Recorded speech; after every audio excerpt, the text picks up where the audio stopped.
Professeur Demi Moulania, vous êtes ici à Nairobi au Kenya où vous participez à ce congrès de l'opposition. Qu'est-ce que les Congolais doivent attendre? Pourquoi vous avez décidé de vous retrouver ici, vous les opposants? Bon, je crois que c'était finalement un devoir patriotique, un devoir patriotique. Le pays se meurt et curieusement, on a un premier problème qui est très important. Ceux qui gouvernent le pays ne reconnaissent même pas la crise qu'il y a dans le pays. Et puis, loin encore, ne reconnaissent pas la gravité de cette crise. Rappelez-vous, le président Tshisekedi s'est retrouvé dans un des pays de l'Europe de l'Est où il avait clairement dit qu'il n'y a pas de crise en République démocratique du Congo. Et un de ses collaborateurs avait même dit qu'au Congo, il n'y a même pas de guerre. La guerre, c'est presque à 2000 km de Kinshasa. Donc je pense que c'était une exigence à un certain moment pour l'opposition politique et la société civile, bref, les forces vives aussi, de pouvoir au moins eux, en ce qui concerne, elles, en ce qui concerne, n'est-ce pas, la première question, y a-t-il oui ou non crise dans le pays, et une crise grave, de reconnaître ou pas, ce que ne fait pas le pouvoir jusque-là. Et deuxièmement, c'est encore important de faire cet exercice d'évaluation. Nous avons des institutions qui nous disent que c'est presque des noms aujourd'hui parce que leur légitimité est mise en cause, non pas seulement parce qu'elles n'ont pas été élues, mais aussi parce que la population ne se reconnaît pas en elles. Et tous les besoins, tous les problèmes de la population restent entiers. Et donc, je pense qu'à un certain moment aussi, il était important que les forces vives, l'opposition politique et la société civile puissent évaluer et les actions menées par le gouvernement, mais aussi d'autres voies de sortie au niveau régional, international, pour voir finalement, mais d'où viendra la solution à ce problème du Congo? Certainement des Congolais eux-mêmes. Et enfin, je pense que, bon, parce que toutes ces solutions n'ont pas été efficaces, il faut bien maintenant qu'on puisse réellement faire tourner le ménage. C'est-à-dire, le président Tshisekedi dit qu'il ne fera pas la guerre, il fera pas les dialogues avec vous parce que vous ne condamnez jamais le Rwanda. Quand vous dites que vous allez tourner le ménage, c'est quoi? Vous allez rejoindre Corneille Nangaa, que vous ne condamnez d'ailleurs pas souvent, ou presque pas, vous ne condamnez pas le Rwanda. C'est quoi la recette finalement quand vous dites que vous allez tourner le ménage? La question, la condamnation, c'est une diversion. Nous constatons que... Le Rwanda n'est pas un pays agresseur, il n'agresse pas le Congo? Non, c'est une diversion, d'abord parce que nous avons été les premiers à exiger le départ de toutes les troupes étrangères de la République démocratique du Congo. Je crois que c'est plus que la farce de savoir si on doit reconnaître ou pas. Pourquoi toutes les troupes étrangères de la République démocratique du Congo? Mais c'est parce que le président Tshisekedi occulte une réalité qui fait très mal au pays. Mais dites-moi, la partie nord de la République démocratique du Congo est sous contrôle de quel gouvernement?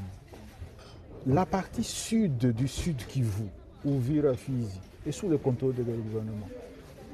Et lorsque justement on focalise l'attention sur un seul pays, nous disons non, la souveraineté du Congo doit être totale et entière. Donc nous allons au-delà de M. Tshisekedi. La deuxième chose, c'est que M. Tshisekedi a eu l'occasion de faire acter contradictoirement l'agression, la présence des troupes étrangères rwandaises sur le sol congolais. À Washington, devant témoins, lisez les deux accords signés à Washington. L'accord sur les principes fondamentaux et l'accord définitif entre le Rwanda et la RDC. M. Tshisekedi n'a pas fait mentionner que le Rwanda a agressé le Congo. Lisez aussi l'accord de Doha. Mais nulle part, on a fait mentionner que notre pays est victime de l'agression. Alors si lui, qui a la charge du pays, ne fait pas mentionner que le pays est agressé, vous voulez que ce soit qui le fasse? Et enfin, il faut faire très attention. Le pays va très mal. Prenons la dimension sécuritaire, Pérou. On parle beaucoup du Rwanda. Mais une ONG, un consortium d'ONG congolaises et internationales, dénommé l'Isanga, vient de sortir un rapport qui vous rappelle la situation sécuritaire à l'ouest, dans les Bandundu, le Congo central, et même à Kinshasa, ou avec les Mobondo. Mais cette crise a fait 5000 morts aujourd'hui. Qui s'en occupe? Lorsque c'est tout près même de Kinshasa, au fait, dans Kinshasa, Maluku, c'est dans Kinshasa. Mais dites-moi, qui parle de la situation à Ituri? À Ituri, où justement, on ramasse des morts tous les jours. Mais la recette, c'est laquelle? Attendez, avec le Codeco. Vous savez ce qui est grave?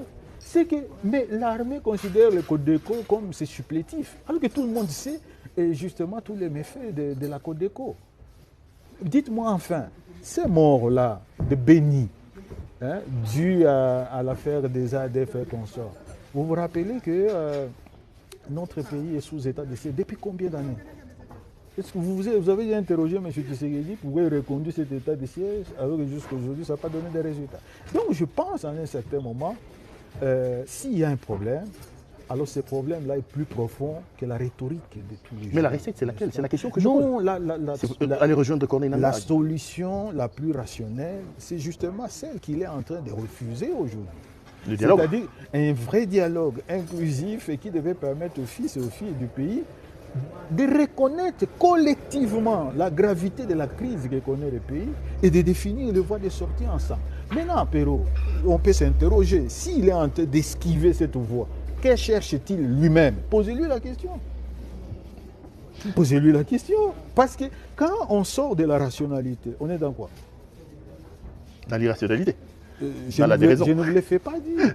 Je ne vous le fais pas dire. Ce qui est vrai, c'est que les Congolais ne méritent pas tout ça. Le Perrault, il y en a même qui disent que c'est une crise vieille de 30 ans. Et quand on parle de Sun City, c'est un jeune homme de 29 ans qui est arrivé et qui a dit, j'aime la métaphore utilisée par Eli Kambokolo. Il dit, il a appelé les rebelles qui étaient là. Vous, qu'est-ce que vous voulez? Ah non, non, nous voulons ceci. Ah, prenez. Vous autres, qu'est-ce que vous voulez? Nous voulons ceci. C'est ça, Sun City. Et à la fin, elle a dit, ok, avec tout ça, est-ce qu'on peut réunifier le pays? Le pays a été réunifié.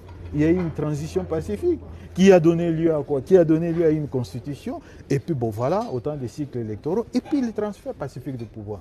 Deuxièmement, en 2012, mais on a eu cette crise sécuritaire avec les mêmes, l'M23. Et ça s'est résolu comment? Kabila quitte, il laisse 9 ans de paix derrière lui et il transfère un pays en paix et uni. Qu'a-t-il fait de ce pays, M. Tshisekedi? Avez-vous déjà posé cette question à lui et à ceux qui gouvernent avec lui? Excellence, merci beaucoup. C'est moi qui vous remercie.